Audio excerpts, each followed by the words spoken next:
Bonsoir, Namaskar.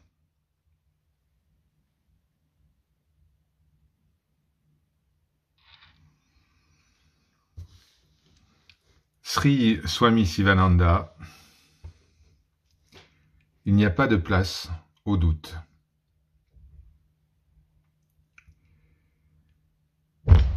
Il n'y a pas de place dans la spiritualité pour les sceptiques. Les sceptiques ne peuvent pas progresser. Pour eux, la mort est la seule certitude, rien d'autre. Sans doute, la foi est difficile. Prenez Thomas. Il doutait de Jésus, même après que le grand maître lui ait montré des miracles. Le disciple, Thomas, n'y a pas cru. Il voulait que le maître lui montre encore plus de miracles.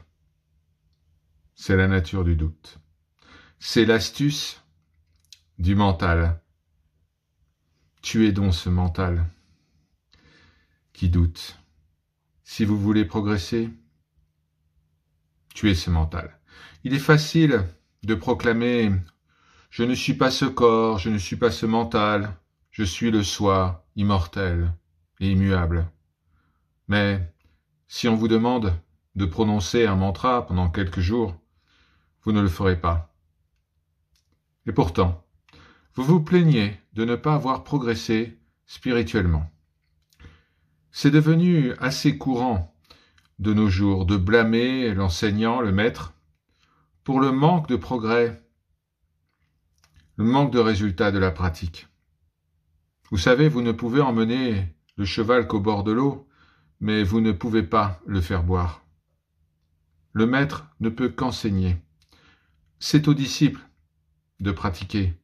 Le maître ne peut pas faire la pratique à la place du disciple. Le maître ne peut que demander au disciple de placer sa foi en lui et de pratiquer selon ses instructions. Mais au-delà de cela, il ne peut rien faire.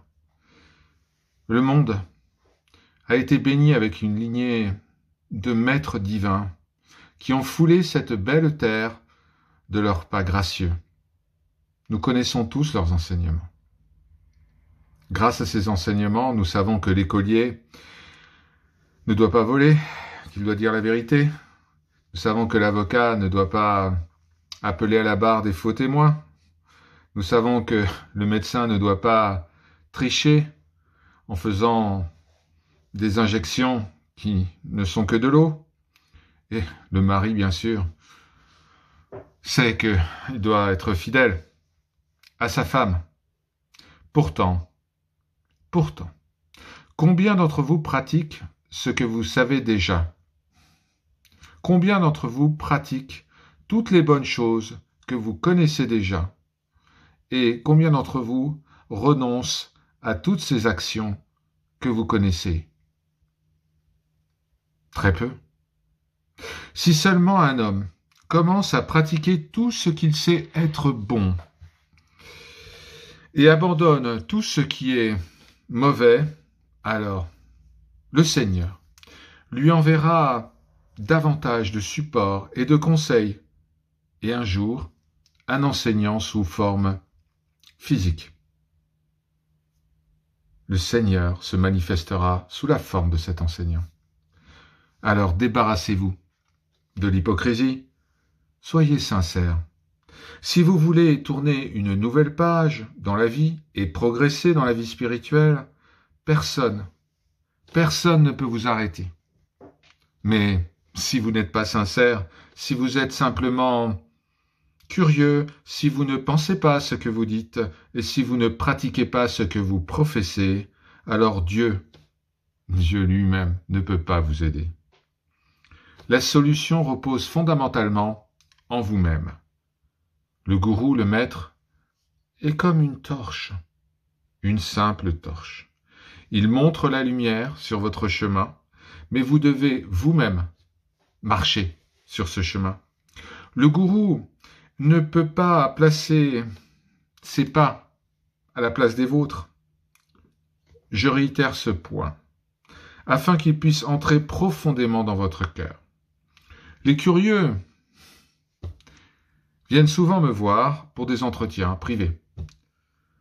Je leur dis à tous, ayez une vue intérieure. Regardez à l'intérieur, regardez en vous, asseyez-vous seul et faites la divine introspection. Découvrez vos défauts, combattez-les, supprimez-les. Cherchez de nouvelles voies pour la pratique des vertus. Pratiquez. La théorie ne sert à rien si elle n'est pas mise en application. Ne blâmez pas la théorie sans la tester. Ne blâmez pas la théorie sans la tester. Dites-moi, est-ce que vous aidez les malades, les souffrants, les pauvres? Aimez-vous l'enfant du voisin autant que votre propre enfant? Donnez-vous un peu à la charité, quel que soit votre revenu? Est-ce que vous avez déjà essayé de neutraliser votre mental, vos attachements, votre colère, à travers la répétition des noms de Dieu, Japa, à travers le chant des noms de Dieu, Kirtan, à travers l'introspection, Atma Vichara, à travers Ekadasi Vrata, le jeûne purificatoire. Sinon, eh bien, ne parlez pas de méditation, ne parlez pas de pratique. Sans méditation, vous ne pouvez pas avoir la réalisation du Seigneur, même après 1000 naissances. Alors, ne blâmez pas les enseignants. Jésus, Bouddha, Shankara, Ramanuja, les gourous de la lignée Sikh, les Tirthankaras de la lignée Jain, tous sont vécus et tous sont morts pour vous. Les professeurs, les enseignants, les véritables gourous vous ont donné toujours plus que ce que vous méritiez. Inclinez-vous devant eux. Prosternez-vous devant eux. Décorez leurs portraits avec de belles guirlandes. Lisez leurs textes. Écoutez leurs enseignements. Que Dieu, que le Seigneur vous bénisse tous et que la bénédiction des gourous Brahma Vidya soit sur vous tous. Par leur grâce, Om, Shanti, Shanti, Shanti.